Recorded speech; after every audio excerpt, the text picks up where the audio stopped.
Cartoon Network, on va pas se mentir, c'était largement mieux avant, quoi. Enfin, je regardais ça chez ces gamins, tu vois, c'était sympa. Moi, j'aimais bien la chose. Là, les gars, ils se prennent la tête pour rien. Enfin, ça part dans des délires chelous. Enfin, je cherche même plus à comprendre, tu vois. C'est. Non mais arrêtez de dire que tout était mieux avant. Vous savez quoi? Aujourd'hui, on va parler de OK K.O.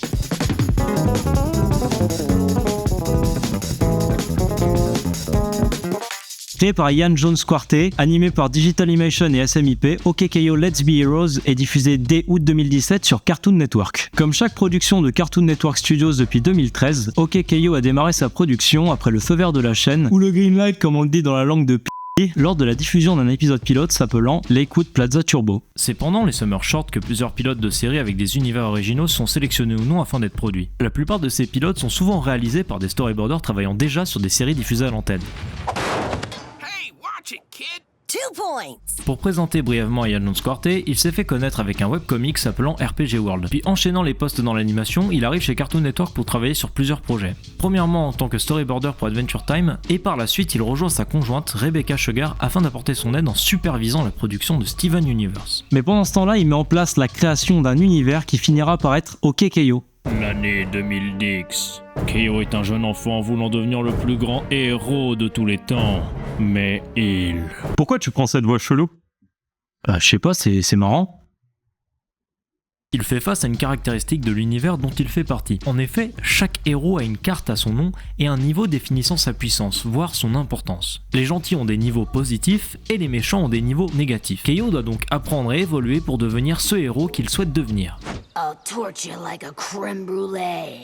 C'est pourquoi sa mère le prend sous son aile pour lui trouver un travail et des amis. Non mais c'est logique, dans la vie on évolue en rencontrant des gens, pas quand on est là à se goinfrer des cartoons.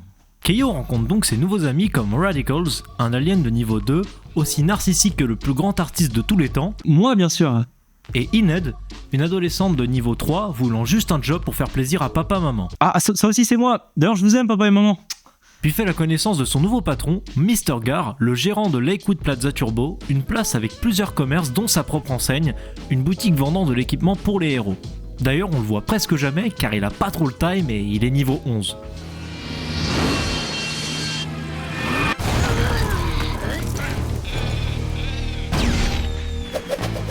Alors ça, je kifferais dire que c'est moi, mais j'ai pas encore le permis.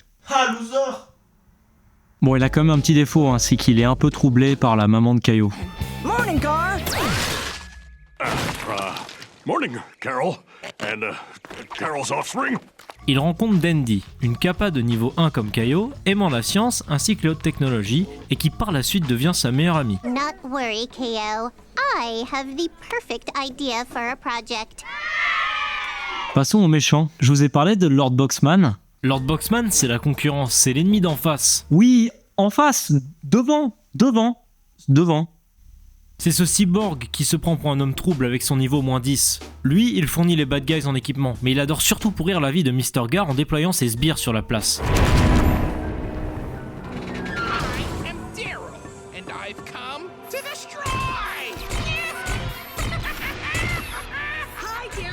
Ils se prénomment Darrell, Shannon et Raymond, ils sont de niveau -4, ils ne sont pas très contents et s'amusent à savater des paires de fesses à coups de blaster ou de scie. C'est au choix. Si je devais définir OK K.O, c'est un slice of life avec un léger fil rouge qui se met en place tout au long de la première saison. À voir si cela va évoluer à l'avenir. Chaque épisode se passe en général avec le point de vue de K.O et d'autres fois on a le droit à des épisodes avec le point de vue de Lord Boxman. Welcome, valued customer!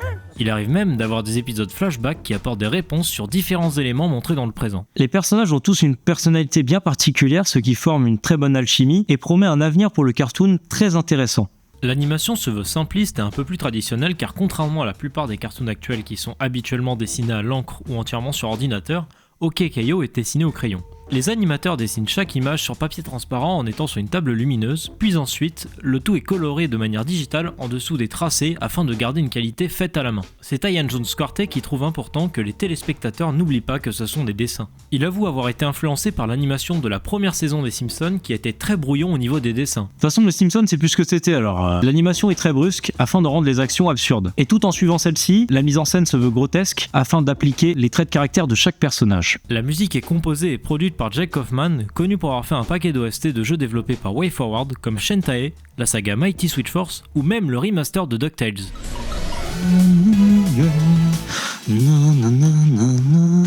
du cartoon a été storyboardé par Hiroyuki Imaishi, qui n'est autre que le cofondateur d'un des meilleurs studios d'animation japonais de ces dernières années, le studio Trigger. Studio connu pour ses productions de japanimation cartoonesque et a aussi réalisé plusieurs productions comme Kill la Kill, Gurren Lagann et etc. Mais on en reparlera. Certainement. Un jour.